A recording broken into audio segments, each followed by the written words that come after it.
Welcome to the video lecture where we'll be discussing whether or not we should be teaching the genders differently. We'll be discussing the readings Teaching Boys Toward a Theory of Gender-Relevant Pedagogy by Dr. Travis Bristol and some excerpts from Dr. Michael Gurian from the Gurian Institute. We'll explore the question of whether or not we should be teaching boys and girls differently.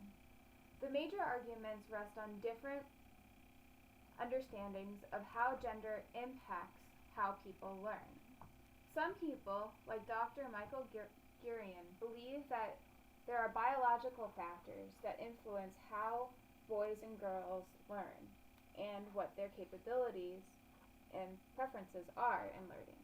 Other people, like Dr. Bristol, believe that socialization and how we are gender socialized in our early years impacts how we function within the school environment, which then has an impact on how we choose to learn. Both of these, socialization and biological basis, influences how the teacher and student should interact and what the roles they should play.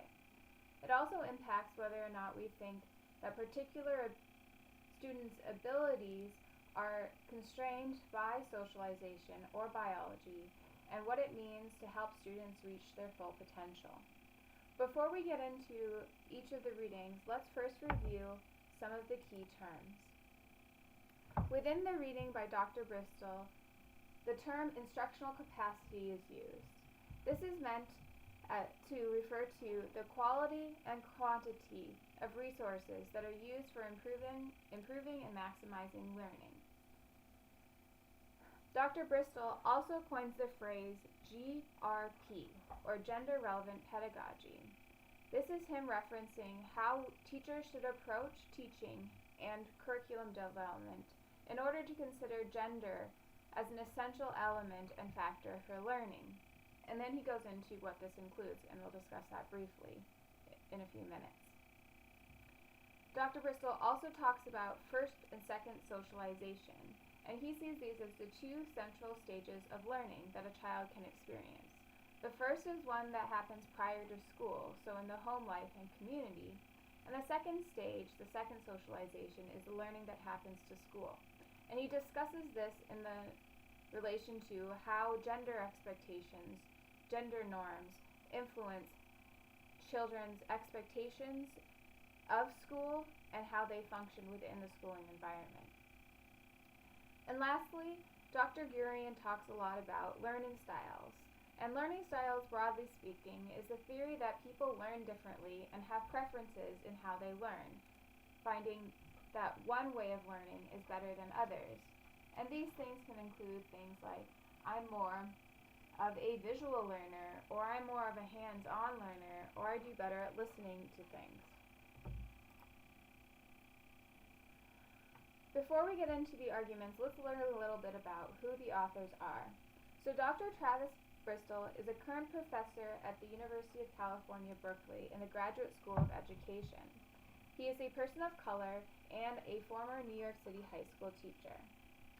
Dr. Michael Gurian, on the other hand, is a very popular author who's written over 32 books and a co-founder of the Gurian Institute, which is an educational institute that supports teaching boys and girls differently on the basis of brain-based research that appeals to biological differences in the sex or genders. Michael Gurian is a white man whose formal training and background is not in education, but instead in marriage and family counseling.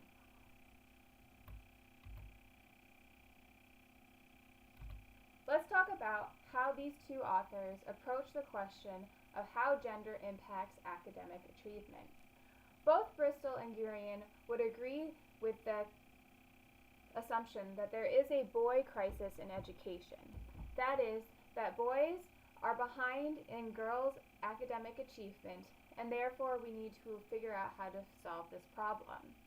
The only difference is that Bristol believes that this problem in education results in gender socialization, the stereotypes, the norms, and behaviors that come out of that, where Dr. Gurian believes instead that this failure on the part of schools to address boys' needs is because we are not biologically attending to what is true about the cognitive abilities and physical needs of boys.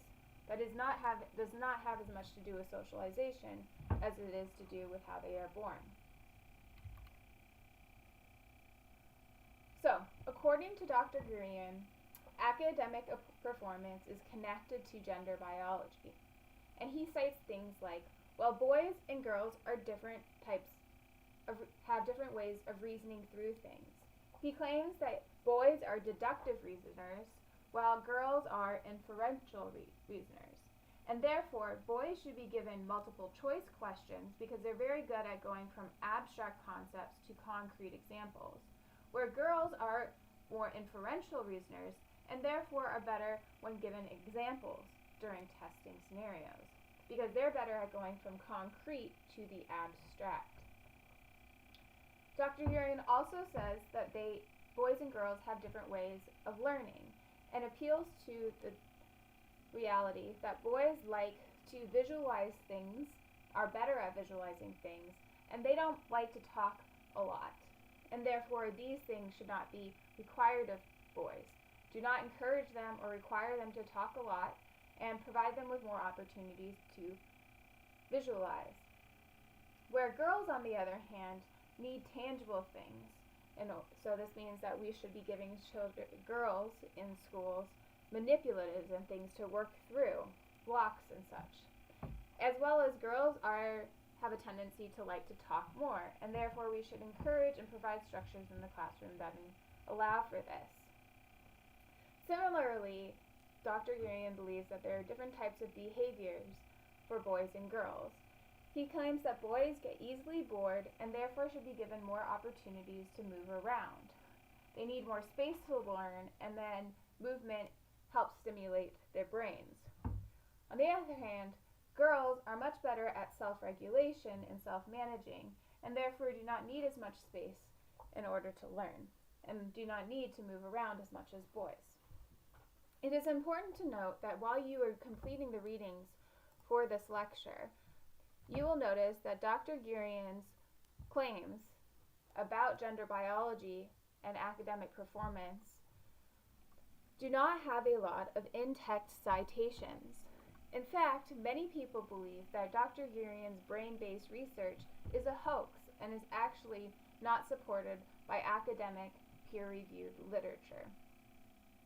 This is further supported by looking at how the arguments about how students learn based on gender are often reinforcing what we know from previous lectures as gender stereotypes.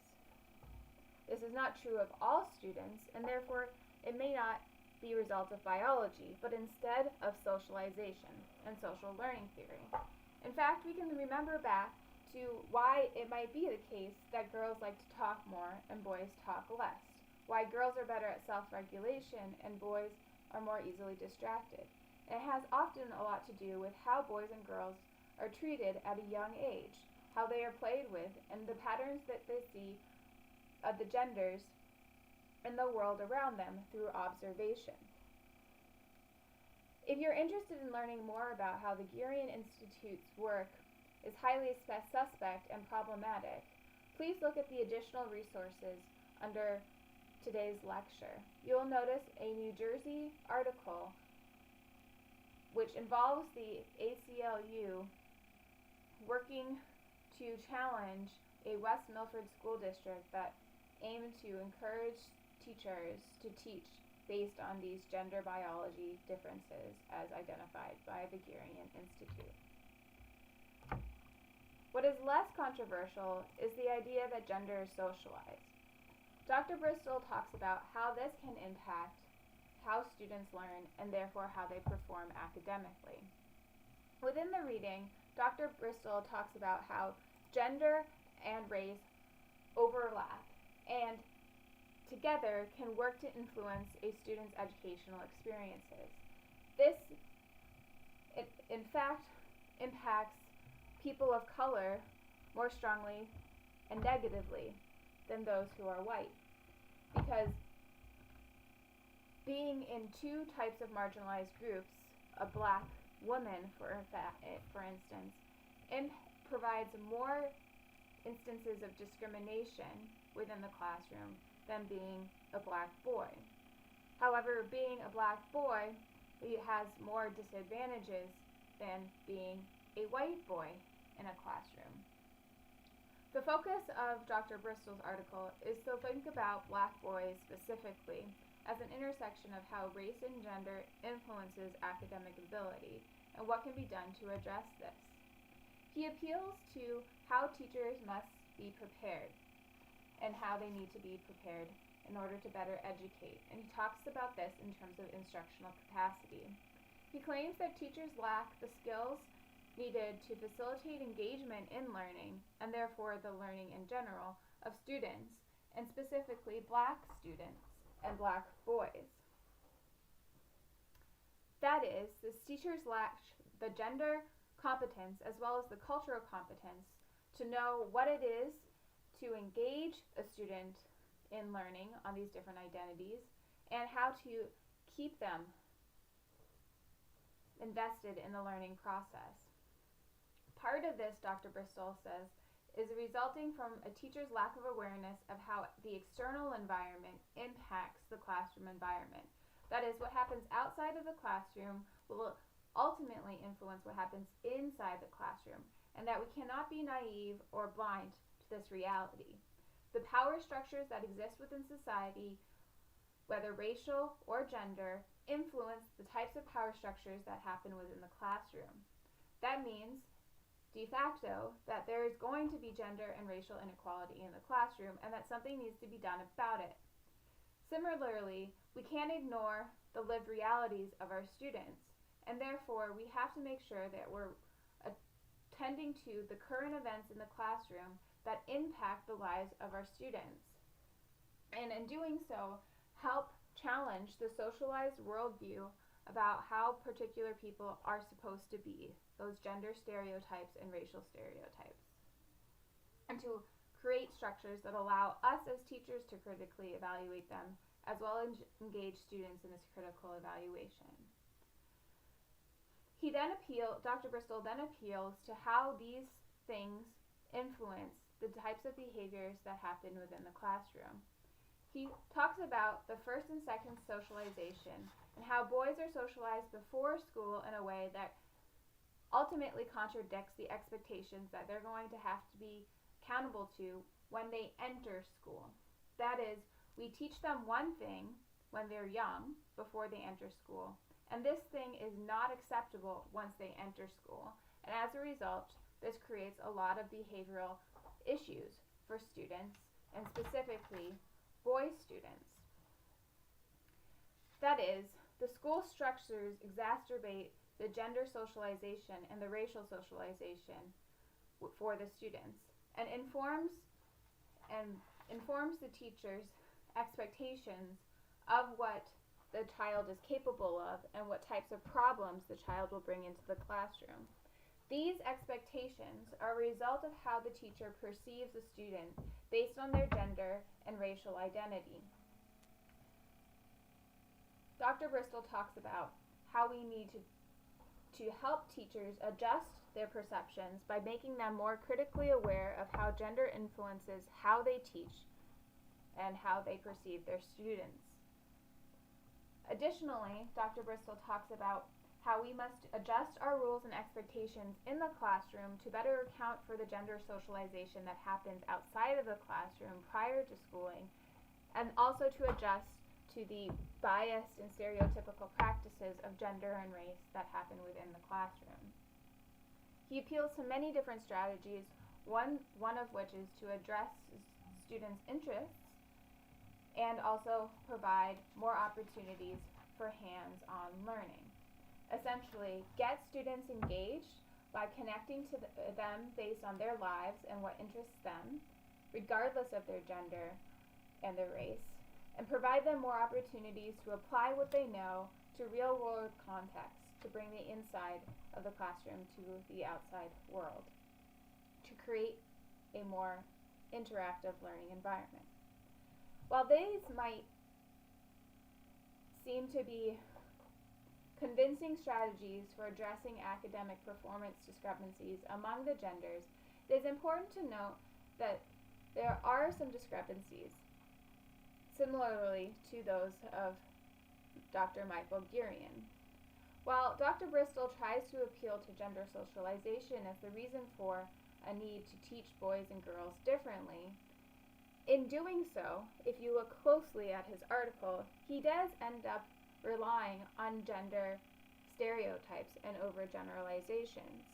Though he appeals to statistical claims about the fact that boys are underperforming girls in schools and that boys are disproportionately reprimanded by being suspended or expelled from schools, he still makes claims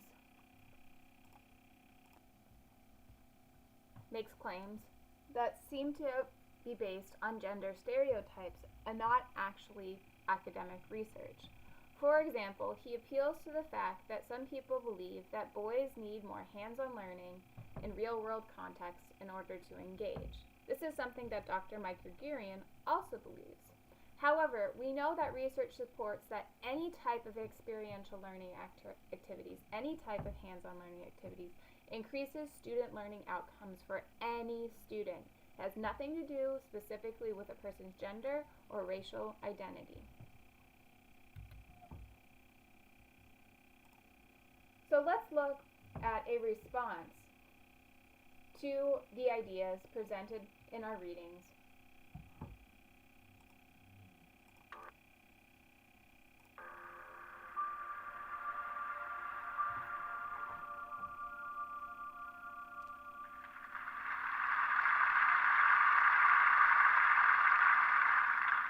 What is happening with our boys?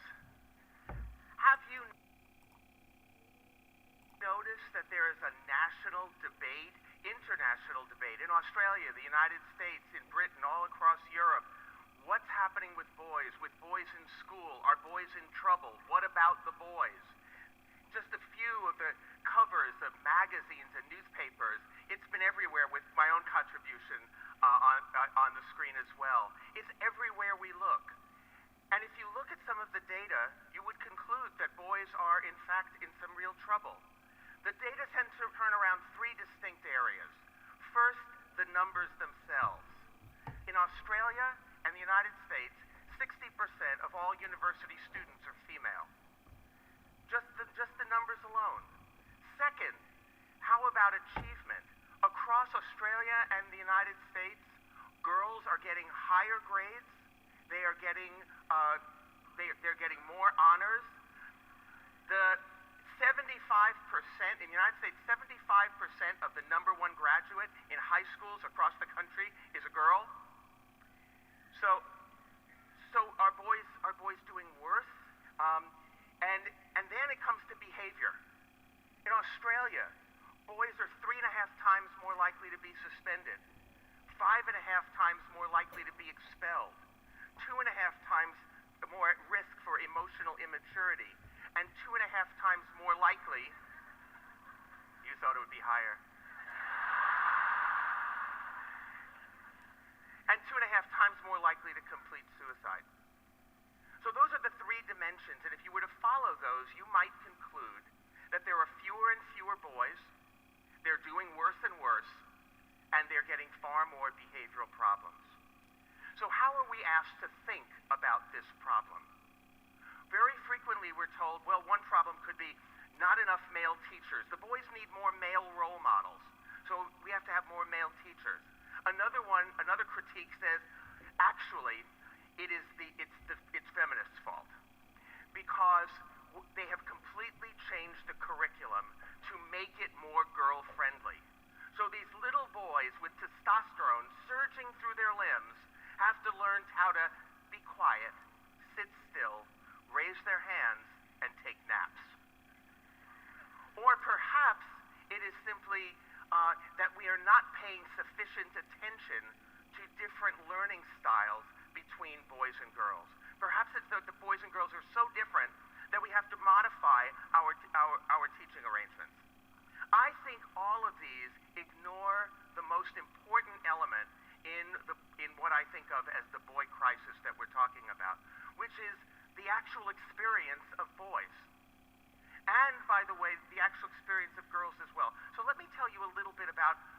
which I think about this. First, let's just take the numbers and take that off the table. It's not that there are more and more girls and fewer boys.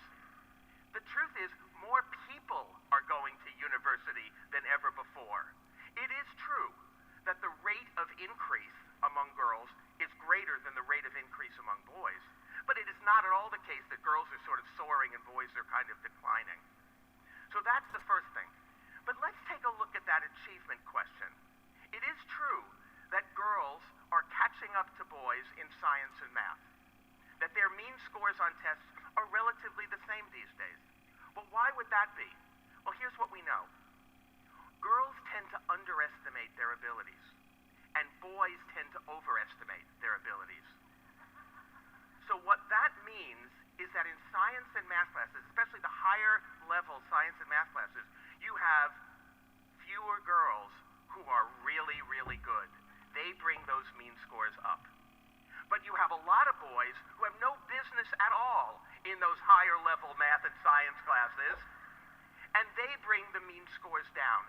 That is why you have the parallel in achievement. But more than that, let's take a look at the other side. Let's take a look at English and languages. Here, I think we bump squarely up into the ideologies of masculinity. A wonderful ethnography of high schools here in Australia by an education professor named Wayne Martino sat and listened to boys and girls in high schools here in Australia talk about how they felt about English and languages. And the boys said things like, "Oh, I hate English. It's like there's no right or wrong answers. You have to say what you feel, and I hate that." So a girl sitting literally next to him in the school says, "But that's what I like about English. There's no hard and fast right or wrong answers. You get to talk about what you're feeling. That's what I really like." So boys don't like English and language for the very reasons that girls say that they do. And so the other thing, so let's talk about some of these remedies then. We know that boys overestimate their abilities, girls underestimate them. Let's talk about some of these remedies. Well, more male teachers. It's okay, but to be honest, there is no empirical evidence whatsoever that sex of teacher by itself has an independent effect on learning outcomes. Yes, of course, there are plenty of schools that it turns out that what really matters? Student-teacher ratio, resources in the school. Independently, sex of teacher is way down on the list of having a real effect. But let's talk about some of those other reforms. The feminized curriculum, for example. Well, I've addressed that by talking about the ways in which boys and girls estimate their abilities.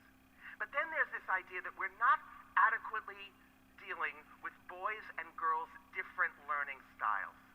And there's a movement in the States which actually is somewhat reproducing some of the traditions that you have here in Australia, which is single-sex schools, or even, in our case, single-sex classrooms in public schools.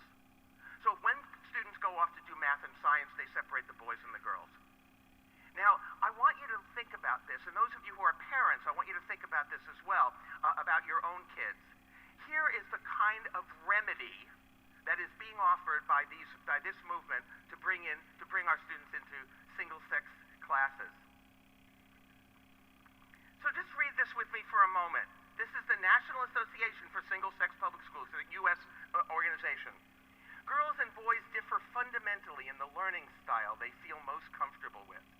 Girls tend to look on the teacher as an ally. Given a little encouragement, they will welcome the teacher's help. A girl-friendly classroom is safe, comfortable, welcoming place. Forget hard plastic chairs. Put in a sofa and some comfortable beanbags. The teacher should never yell or shout at a girl. Avoid confrontation. Avoid the word why. Girls will naturally break up into groups of 3 and 4 to work on problems. Let them. Minimize assignments that require working alone. Now, I hope that every woman in this room is deeply insulted by this.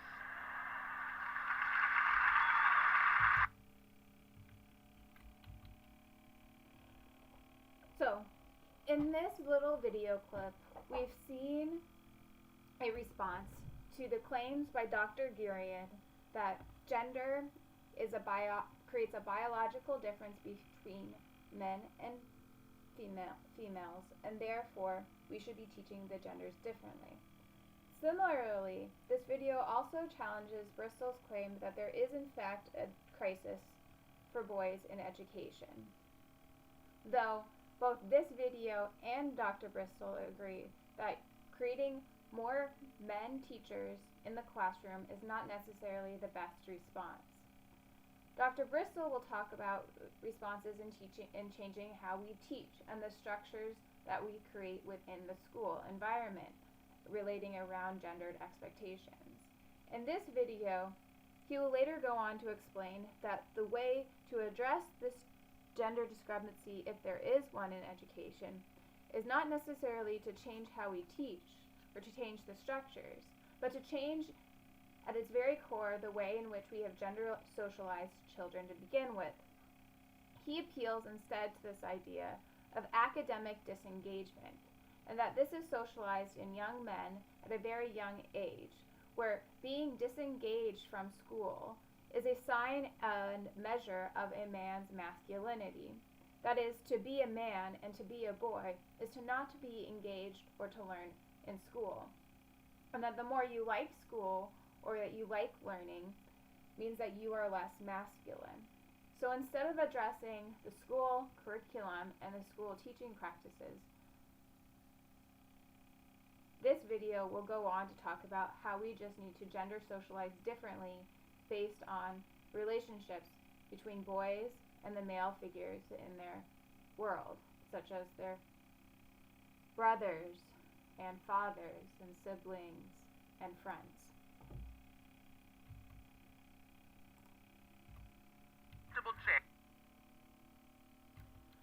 So let's continue thinking about the different ways, the pedagogical approaches, that is, the ways that we can change how we teach and what we teach to help teach boys and girls better. So Dr. Bristol appeals to the gender-relevant pedagogy approach, where Dr. Gurian talks about gender research and brain-based research and the biological approach. However, there are many overlaps with how they think we should change how we are teaching in order to better meet the needs of the different genders. Let's start with Dr. Bristol's approach to gender-relevant pedagogy. So he says that we need to create the conditions that enable learning for all genders by targeting what each gender needs based on how we socialize them. And that means sometimes that we have to meet the child where they have been socialized at, and in result allow for that gender socialization to exist, and in some points to critically challenge that gender socialization and to unsocialize the child based on these gender norms. For example, he believes that we need to teach teachers to develop less biased beliefs and expectations about a student's gender and how that will impact how they will function within the classroom and what they will prefer to learn. He also believes that we need to create different types of curriculum changes in order to better bring in the students' interests and lived experiences, which may be factored into their gender. So it might be that for boys we need to bring in certain things, while we need to bring in other things for girls. Similarly, he thinks that we need to adjust how we interact with our students, the ways that we teach, based on what we have socialized our students to be like based on their gender. And here Dr. Bristol talks about creating more opportunities, for example, for hands-on real-world learning. He also believes that we need to reflect and change how we decide to manage the behaviors in our classrooms so as to not disenfranchise boy students who are often overly punished for misbehaving because we have been socialized, because boys have been socialized to misbehave outside of school. And therefore we need to adjust what misbehaving looks like to account for this gender socialization. Now let's look at Dr. Gurian and his approach of brain-based research for gender teaching boys and girls. He thinks that in order to create the conditions for learning, we have to look at what the students are capable of on a biological level based on what their gender says about what they're able to do and what their potential will be. That means that as teachers, we need to adjust our expectations of different genders based on his research. That is, we can't expect boy students to like English or to be talkative. And then similarly, we can't expect girls to be good at visualizing without some tangible support. And we can't expect them to do as well on their own as they are in small groups or in socialized networks. This informs how Dr. Verision thinks we should structure the curriculum. That is, that we should teach different things to boys because they're better at it, and teach different things to girls because they're better at it. This also influences the teaching styles, and he talks about how, well, we have to watch how we speak to children based on their gender because of their biological needs, as well as the ways that we structure the classroom. This also informs how we have to create different ways of managing behavior based on a student's gender. That approaching a boy who is misbehaving needs to be different than how we approach a girl. And Dr. Verision talks about the use of tone, of voice, of eye contact, and physical touch.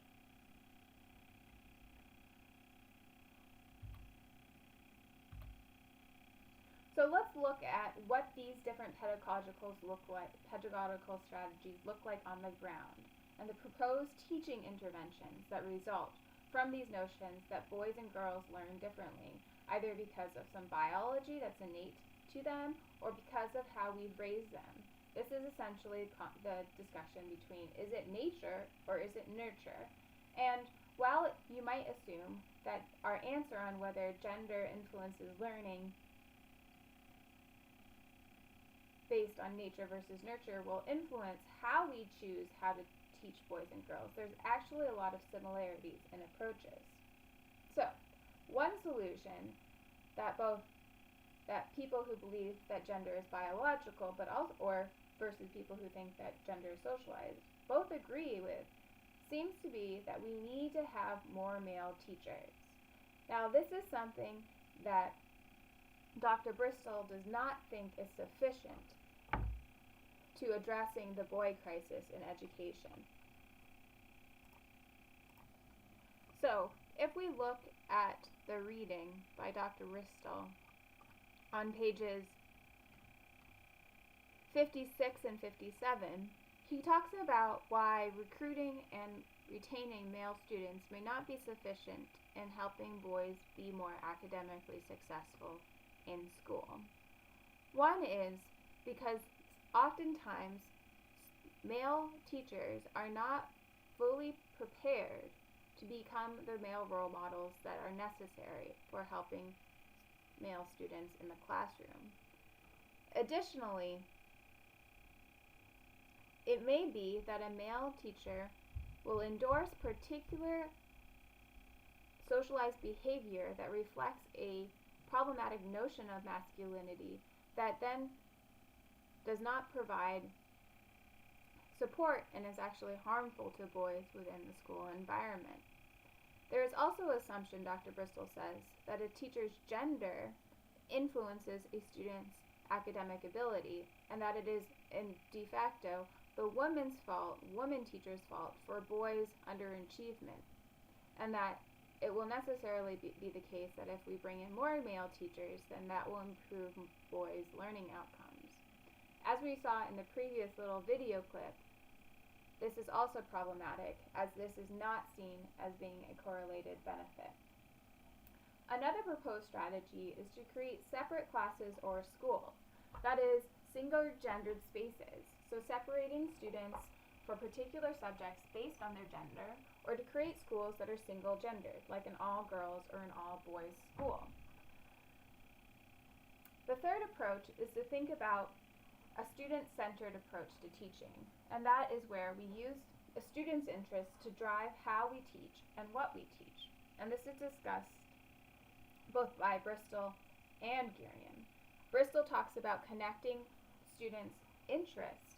And Dr. Girian refers to talking about what is interesting typically to boys, such as comic books and action figures, to bring that into the curriculum to help drive their interests. And the fourth step is to promote particular types of teacher training. Dr. Bristol talks about creating training that helps teachers become more gender aware, and he compares this to culturally responsive teaching. And Dr. Girian will appeal to his own Girian Institute trainings, where he talks about the different facts about how boys' and girls' brains are different and the different approaches he thinks are essential for addressing these differences. A gender-specific setting in order to improve student academic abilities. Here we're going to be watching a video by the Girian Institute where they're talking about their own boys-focused school. I'm Michael Gurian. I'm the founder and president of the Gurian Institute, and I'm here at Army and Navy Academy. And Army and Navy Academy, I'm so proud to say, has become a Gurian Institute model school. So that's a 2-year process, and that's invested in this process of looking at what boys need and building a school that gives boys what they need. And of course, Army and Navy already, in a way, had all of that because it already is a wonderful boys' school. And what the Gurian Institute has done is bring the science in and collaborate in this, and so we're part of a collaboration together. My work is very much genetics-based, it's nature-based, it's brain-based, so we're starting with nature, moving to nurture, then to culture. In other words, we got to understand how these brains are set up, both for boys and for girls. There is a boy crisis, I think, definitely. It's not just in the U.S., it's in the industrialized world. Boys are behind girls in their overall markers, right, for grades, etc. And so this is a growing problem. And in the U.S., we know that boys are getting about 70% of the D's and F's and only 40% of the A's. So this is getting to crisis proportion. And then when we add in the behavioral issues, when we add in 90% of the discipline referrals to principals and assistant principals are male, and the males getting suspended, expelled. In preschool, just already in preschool, males are 5 times as likely to get suspended or expelled. So this is a crisis we really do have to address. You know, a great thing about a boys' school is literacy and teaching literacy. And it's a great thing here at Army and Navy because they're doing, and you all are doing, all sorts of things like letting boys read what they want to read. Just that one thing just helps so much. Scaffolding techniques, visual prompts, etc. And I'll give an example. These boys who are told to read something that to them just seems like a lot of words and doesn't have in it the kind of content they're looking for, their brains are not visualizing it the way we think they are, and their brains really want to visualize it. So if we let them read things that do interest them, what's actually happening is the brain is transferring the information in ways that meet the needs of that brain, and the brain processes it, retains it, and does well with it. So the ability of a boys' school to look at this, it's a laboratory, because what we find with boys' schools is that a lot of those boys who would be in another classroom, let's take 7th grade, they'd be in a co-ed classroom, and they may be very well suited there, but some of them in that classroom are overwhelmed by the literacy skills of the girls in that classroom. The writing skills, the reading skills, they're just overwhelmed by it, and they can't compete, they just drift, and we lose them. But in a boys' school, they are among compatriots, all of whom are sort of learning the same way, and so they can excel in ways that they couldn't there. They can do art,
that video, we can think about how Michael Gurian is making a few claims about what helps boys learn better. And we can ask ourselves, is this true only for boys, or because boys are somehow biologically or fundamentally different, or have been socialized in a way that makes their brains work a different way, and therefore we must address those needs? Or is it true that all of the interventions that Michael Gurian is referring to would be helpful to all students, regardless of their gender? For example, he talks about how in literacy, it's important for teachers to allow students to read what they are interested in, because that helps them retain what they are reading. Well, we know through academic research that that's true of any type of learner, that you learn better when you're interested. It has nothing to do with your gender. He also says that we must provide mentoring opportunities for boys because historically that's how boys were raised. We can think of this as akin to saying it should be this way because it's been that way in the past. And we can think of many things that have been true in the past that we think are wrong and not true in the present. So, just because boys in the past had mentors doesn't mean that only boys should have mentors now. In fact, if we look at the academic research, we know that any type of mentor or interpersonal relationship that's meaningful to a student will help students engage and excel in school. It has nothing to do with your gender. And lastly, Michael Gurian refers to, while we need to make sure that boy students have a safe container for learning, that they can learn how to make mistakes without being intervened all the time, without having to rely on this teacher or the adult to tell them what to do. Well, creating a safe place in a classroom is a necessary requirement for any type of teacher and for any student, regardless of gender. If students, we know academically from research, if students do not feel safe, they will not have the mental capacity to focus on the learning, and instead they're being pulled in other directions. And lastly, Michael Gurian refers to, well, boys need to be taught this way because if they were in a mixed classroom with girls, they would be behind, and because boys learn in the same way. Well, think about your own experience. Is it true that the opposite sex was the one that made you feel uncomfortable? Were you comparing yourself to them or to other students, maybe of the same gender? Is it true that you learn in the same way that somebody of your same gender learns? This seems highly problematic. However, there might be some reasons that are appealing for creating single-sex classrooms or single-sex schools. Maybe some of you have in fact gone to a single-gendered school and found it to be very, very helpful. We'll be discussing this in future lectures in this class. But let's move